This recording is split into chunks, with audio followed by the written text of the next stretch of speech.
Hi fellow colleagues and clients of RSM. Today in this video, I will share about the tripartite guidelines and advisories from the Ministry of Manpower. And this will be the agenda for the video. So the key message out of these advisories from MOM is to encourage companies to exhaust all cost-saving measures before they consider any retrenchment exercise. And in cases where retrenchment becomes unavoidable, companies must do so in a responsible manner. And when there is a need to implement any of the measures, the principle of leadership by example, close consultation, and transparency should prevail. And these are the tripartite advisory partners. So we move on to the first advisory on managing excess manpower. These are the 4 possible measures which we will run through. First, on the adjustment to work arrangements without wage cuts.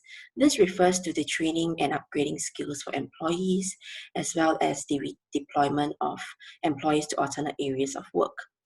There is also a flexible work schedule known as the FWS that companies can apply for, and if approved, this will last for a maximum of 2 years. Under this FWS, employers can seek exemption from the listed provisions here.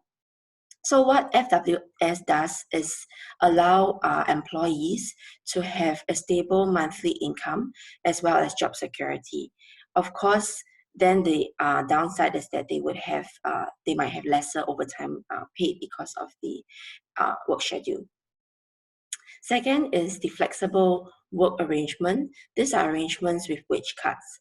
So over here, you would see this 4 steps that companies have to abide by when they decide to take up FWA with MOM. So these are the tripartite guidelines which companies need to follow in order to make sure that they do not contravene any of these guidelines from MOM. So under this FWA, there are 2 grants that helps to incentivize companies to make use of this flexible work arrangement. The first is the FWA incentive, and the second is the job sharing incentive. So as you can see here, the differences are firstly, of course, the grant amount and also the limit that is capped.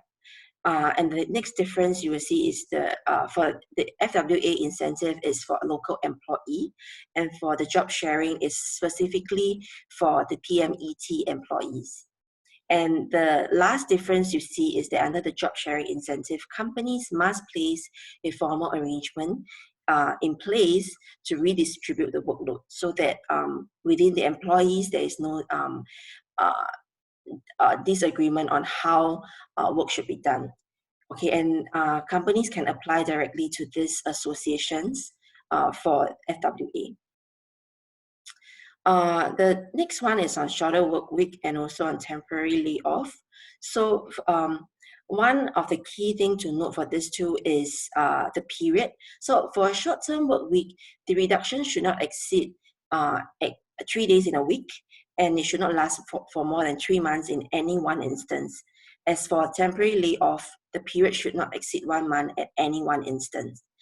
For both of them, employees will be required to take up 50% of their own annual leave, and companies have to pay at least 50% of their wage. On direct adjustment to wages, the first 3 pointers everyone is quite clear with. So companies can adjust these components during bad times. And the last one is the monthly variable component, the MVC, which I have another slide on. So this MVC forms part of the basic salary and should be included in computing overtime payment and CPF contribution. And the recommended level will be 10% of the monthly basic salary. So of course you would ask, how then does this affect the employee? So if you look at here, in normal times, there will basically be no change because the MVC is calculated into your basic pay. So normal times, you don't even feel that there's a difference. You basically take home, if you earn $1,000, you take home $1,000. But what happens to this when there's a severe business downturn is that companies can actually cut the MVC portion, which is either you can cut 5%, you can cut 10%. And this basically means that now employees will take home $950 based on this chart instead of $1,000. And this component basically helps companies to manage their staff salaries during business downturn, allowing them not to fire them when there is a bad economic downturn. On no pay leave, companies should have senior management lead by example, and they should take into consideration the impact of having no pay leave on the rank and file employees in order to determine the extent and duration of the measure. For all these cost savings measures, companies need to bear in mind that there is a mandatory notification that needs to be done within 1 week after the cost savings measure has been implemented, and this is done through the MOM website. After the notification has been done, when it comes to foreign workers, companies would have to take the additional step to seek approval from the controller of work passes. Again, this is done through the MOM website. Next, we have the advisory on responsible retrenchment. These are the 6 guidelines. Firstly, there should be considerations to select employees on a fair and objective manner with no discrimination. So for this selection, it applies to both local and foreign employees, and it has to be done fairly amongst them. Next, companies must remember to notify governments and unions of this retrenchment. For unions, it is encouraged that they should be consulted at least 1 month before notifying the employee, and the mandatory retrenchment notification has to be submitted to MOM website within 5 working days after notifying the employee. And the third is on the communication. It is very, very important that during the retrenchment exercise, the reason for why there is a retrenchment exercise should be communicated to the affected employee clearly and quickly. So also how the retrenchment exercise should be carried out should also be communicated alongside with whether there are any assistance or any counseling support available. Fourth is the retrenchment notice period. The minimum period is provided here in the table. So during the retrenchment period, employers are encouraged to adopt a longer notice period for their employees.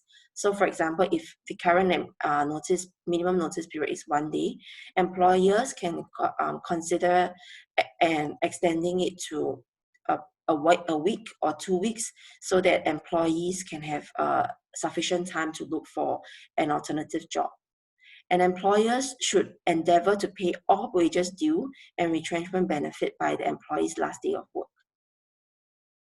Fifth, on the retrenchment benefits, it is eligible for employees with 2 years service or more.